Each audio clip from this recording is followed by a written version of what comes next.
In 1928, Walter Benjamin, a writer who possessed one of the great minds of the 20th century, sat on a hotel bed and ate a spoonful of hashish. Hashish, that beautiful Arabic word for cannabis resin. Stoned, Benjamin wandered the streets of a Mediterranean port city. As usual, he was looking for something. Benjamin wanted to know if getting high could help him uncover strange truths hidden under all of this sameness. Did he find those truths or any insights that would withstand the harsh light of the sober world once the drugs had worn off? Or did hashish merely fill his mind with jazz-age ideas? To find out, we're going to dive into his essay, Hashish in Marseilles, and because I'm such a serious journalist, I decided to make the ultimate sacrifice, to block out a day and enter my own hashish trance in search of Walter Benjamin. This is Hashish in Marseilles in Manhattan in the rain. It's 1928. Walter Benjamin is 36. In 12 years, he'll die tragically trying to escape the Nazi invasion of France. Of course, he doesn't know that. He's alone in his hotel room. At 7 o'clock in the evening, after long hesitation, I took hashish. With the absolute certainty in this city of hundreds of thousands where no one knows me of not being disturbed, I lie on the bed. And yet I am disturbed by a little child crying. I lie on the bed, reading and smoking. Opposite me always this view of the belly of Marseilles. The street I have so often seen is like a knife cut. Benjamin starts in the past tense, I took hashish, but then falls into the present tense, I lie on the bed, and we immediately feel a little closer to his drug experience. The present tense also matches the drug writing of Benjamin's hero, Charles Baudelaire, the French poet of the mid-1800s. Baudelaire was a member of a hashish eaters club in Paris, along with Victor Hugo, Alexandre Dumas, and the man with the greatest name in the history of literature, Henri de Balzac. I can think of nothing I'd rather do on a cold, wintry night than curl up with a leathery, musty old Balzac. Baudelaire and his buddies would meet in a salon and eat hashish mixed with almond paste, which they washed down with some soup while a string quartet played. I made up none of those details. Apparently, they did it at such high doses they actually hallucinated, or so they claimed. Baudelaire wrote about his drug experiments in the 1860 book Artificial Paradises, and while he assures the reader there is nothing of the positively supernatural in hashish intoxication, he goes on to basically state the opposite. The eyes behold the infinite, the ear perceives almost inaudible sounds in the midst of the most tremendous tumult. So, Benjamin is chasing Baudelaire, while I, in 2025, am chasing Benjamin. I enter my own trance in a city of millions which, through a magic trick, seems almost deserted. The magic trick is called rain. It's lovely to see the city made small and cozy by the rain. It pushes us into fewer places, under awnings, inside cafes, or, in my case, under a cozy little rain-defying dome called an umbrella. In fact, I realize immediately that the tiny portable umbrella I'd brought is not sufficient, so I upgrade to a $50 umbrella with a curved wooden handle which threatens to transform this utilitarian object into an affectation. And I'm happy about that. After all, Benjamin has a walking stick. What now? Only a certain benevolence, the expectation of being received kindly by people. The feeling of loneliness is very quickly lost. My walking stick begins to give me a special pleasure. One becomes so tender. I already had this wonderful lightness and sureness of step that transformed the stony, unarticulated earth of the great square that I was crossing into the surface of a country road along which I strode at night like an energetic hiker. Susan Sontag says that when we take a walk, we convert time into space. In the present, I'm amazed at the wildness of Central Park, which I always think of as so controlled. I film an advertisement for the city. All right, come on down to New York City. We got everything. We got waterfalls. I'm wandering vaguely northward toward the Met. The act of walking, which I do all the time, suddenly conjures a memory. I distinctly remember in college working on my walk, trying to make it like a walk that had a lot of my personality in it. I definitely wanted my walk to be like strut-like, but not actually a strut because I didn't want it to be like too affected. but I wanted you to look at it and be like, is he trying to is that just natural? That was the other thing. I wanted my walk to be like pretty slow. Slow walk also just sort of feels like weirdly revolutionary, you know? Now the hashish eater's demands on time and space come into force. As is known, these are absolutely regal. Versailles, for one who has taken hashish, is not too large, or eternity too long. Against the backdrop of these immense dimensions of inner experience, of absolute duration and immeasurable space, a wonderful beatific humor dwells all the more fondly on the contingencies of the world of space and time. Usually when I think about eternity or the vastness of space, I end up feeling a little confused and lonely. I mean, here we are with all our big troubles on this pale blue dot on the inner arm of some unremarkable galaxy amid trillions of other galaxies. There are more stars in the universe than there are grains of sand in all the beaches on our planet, and there are more grains of sand on our beaches than my brain could ever come close to understanding. We just weren't built for contemplating immensities. But Benjamin greets immensity with a wonderful beatific humor.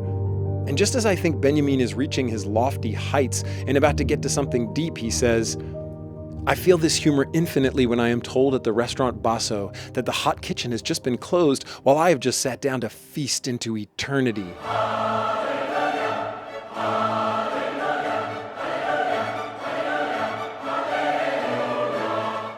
I approach my own Versailles, the Metropolitan Museum of Art, which like the French palace has rows of over-pruned trees that I hate from a distance but enjoy walking through. The Met is closed on Wednesdays. I greet this setback with almost no disappointment. Aren't I on something called Museum Mile?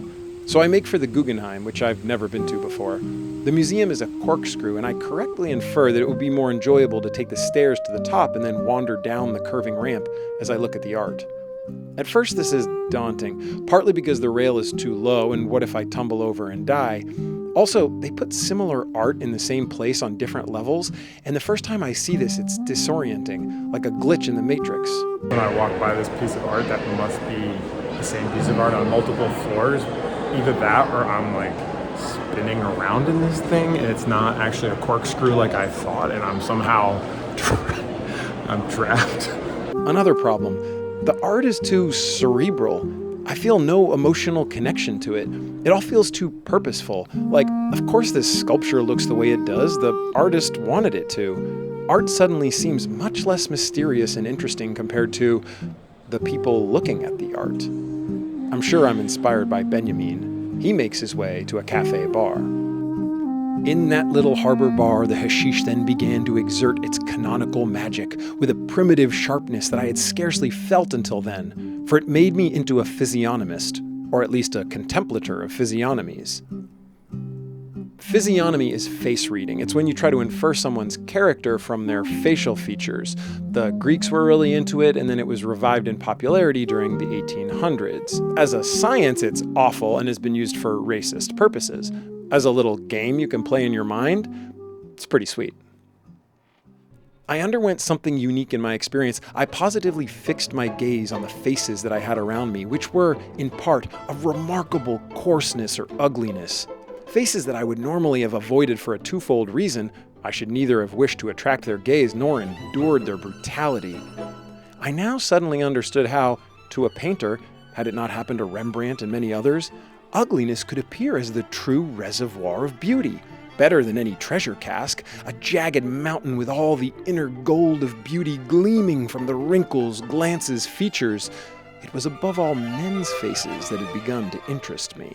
Intellectually, I'm totally with him here. I mean, symmetry is pleasing but boring, and there's something annoyingly predictable about the way that our beauty standards correlate with reproductive age and fertility, as though we weren't the ones deciding what was beautiful, just our genes. So do we really want to spend our time looking at people with Vidal Sassoon hair? Or do we want to find beauty in the faces of the hard-scrabble fisher folk?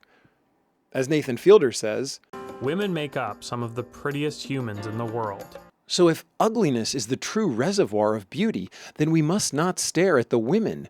We must stare at the men. And I try to. I attempt to stare at the least attractive men looking for the true reservoir of beauty. I'll be honest with you. I didn't find it. I'll look again next year. Anyway, Benjamin is hungry and the waiter has arrived. First, I ordered a dozen oysters. The man wanted me to order the next course at the same time. I named some local dish. He came back with the news that none was left. I then pointed to a place in the menu in the vicinity of this dish and was on the point of ordering each item, one after another, but then the name of the one above it caught my attention, and so on, until I finally reached the top of the list. This was not just from greed, however, but from an extreme politeness toward the dishes that I did not wish to offend by a refusal. Of course, the dishes do not actually wish to be ordered, and we can't go through life constantly worrying about what the soup wants. But to occasionally imagine that the inanimate objects that surround us are not just props in the play of our lives, but fellow actors, might this push us towards living a little more sensuously and ecologically? Just be honest about it. Little children do this. They give personhood to inanimate objects all the time. They have conversations with them. My 5-year-old son the other day told me, I can talk to anything.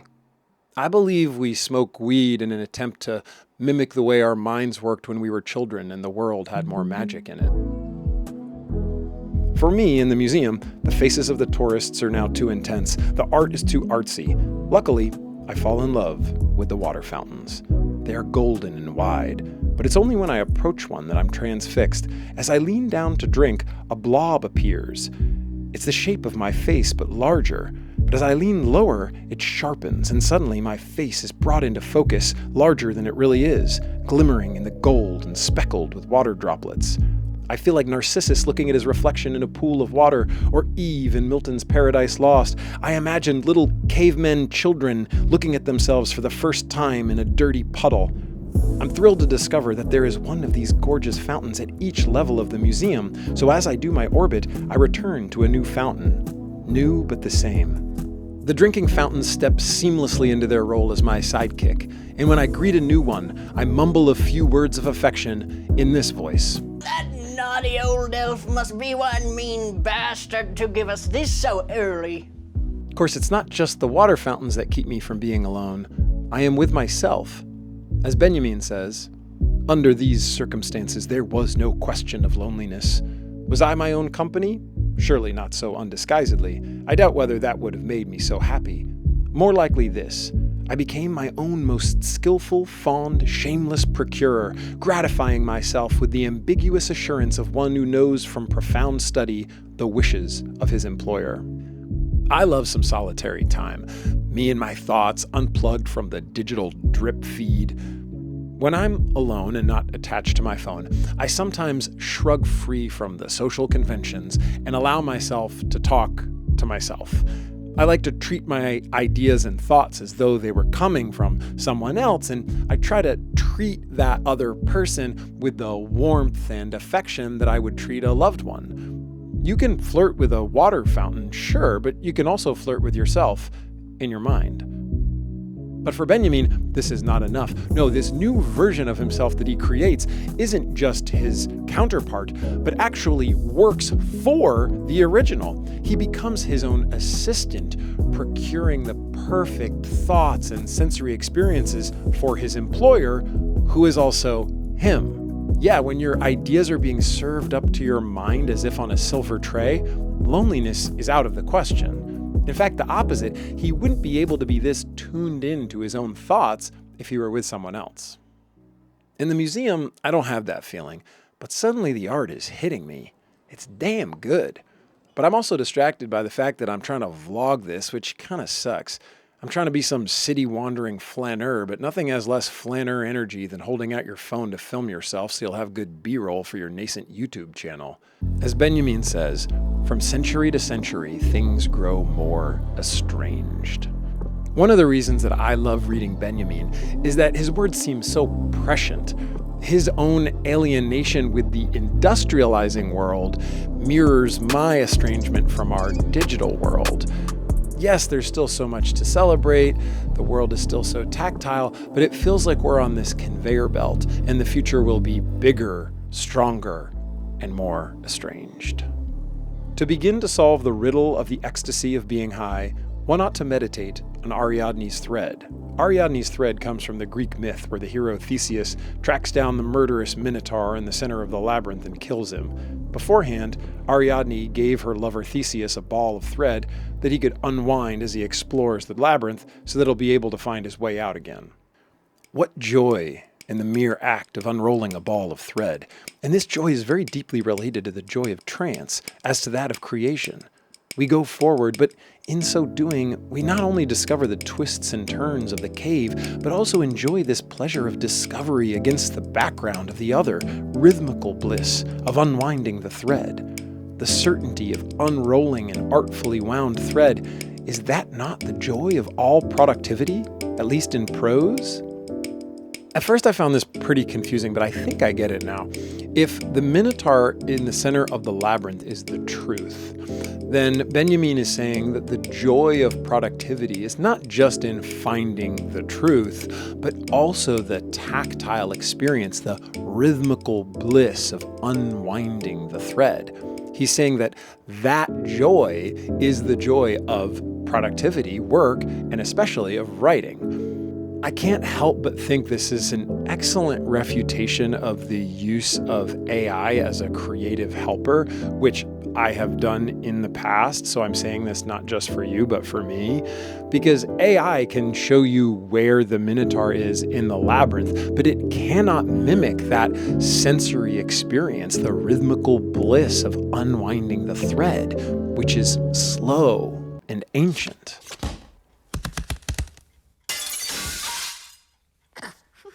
And under Hashish, we are enraptured prose beings in the highest power. I have no idea what that means, and yet I love it. And to me, this is one of the big differences between Benjamin and other European theorist philosophers, Derrida, Lacan, Barthes, Deleuze, Foucault. To me, when I read those French guys, and I hit a term that they're using that I don't understand, it's usually a problem because they're going to keep using that term. And so if I don't understand it the first time, I'm just going to get more and more lost. But Benjamin doesn't write like those guys. He writes more like a poet. And so for Benjamin, there's kind of a joy of getting a little bit lost in his writing. And plus, in this case, he doesn't ever use this phrase enraptured prose being again. So the fact that I don't totally understand it is not a big problem. That said, I would love to know what you think he means by we are enraptured prose beings in the highest power. I leave the museum and take the train to the village and order more dumplings than I can eat. I head west. The rain has stopped and the city is emerging from itself. In a few hours, I'll go to a literary reading at the seaport. I'm filled with an intense longing for my wife and kids. I try to resist this longing. It feels so normie, suburban, boring. I'm with them all the time. Here's my one day and a couple months of not eating dinner with them, and I'm missing them? I don't like feeling high anymore. You know what's even better than being high? Talking to your son and having him say, "I wish I was a bird so I could fly through the rainbow." You know what's even better than flirting with a water fountain or yourself? Flirting with your wife at the dinner table, subtle enough that your kids don't notice. And yet, I resist the urge to catch an early train home. Something very beautiful was going on around the door of the dance hall. Now and then a Chinese man in blue silk trousers and a glowing pink silk jacket stepped outside. He was the doorman. Girls displayed themselves in the doorway. My mood was free of all desire. The music that meanwhile kept rising and falling I called the rush switches of jazz. I have forgotten on what grounds I permitted myself to mark the beat with my foot. This is against my education, and it did not happen without inner disputation. My dude, Benjamin, was raised to not tap his foot to music. I think this is a useful thing for me to learn because it helps me understand the stereotype, often true, that white people are like bad at dancing.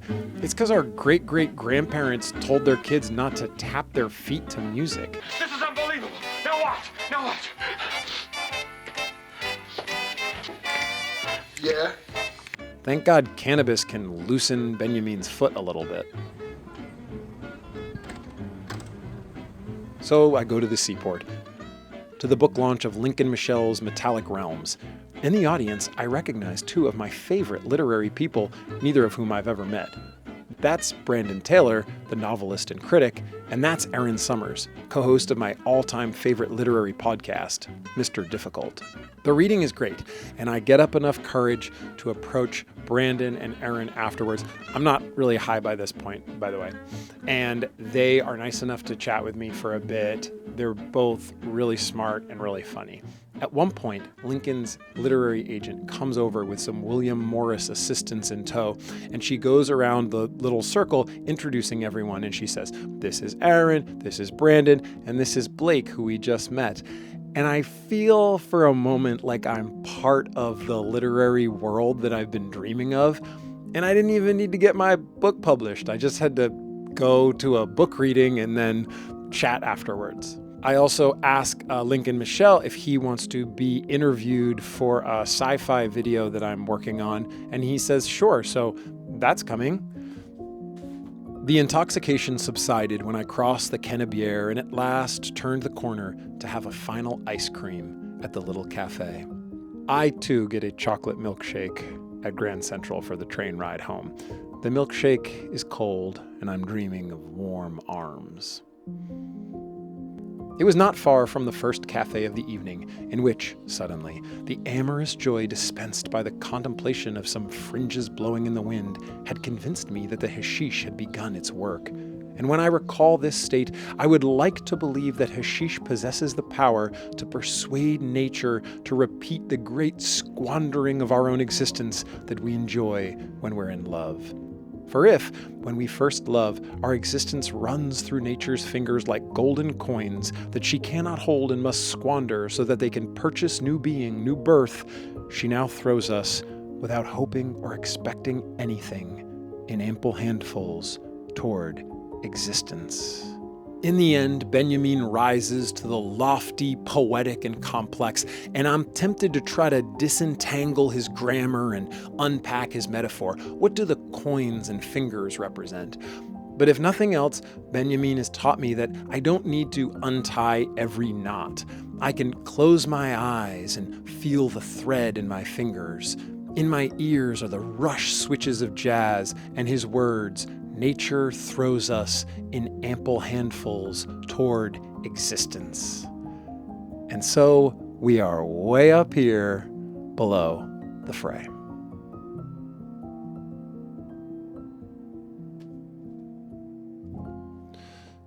This book is so good.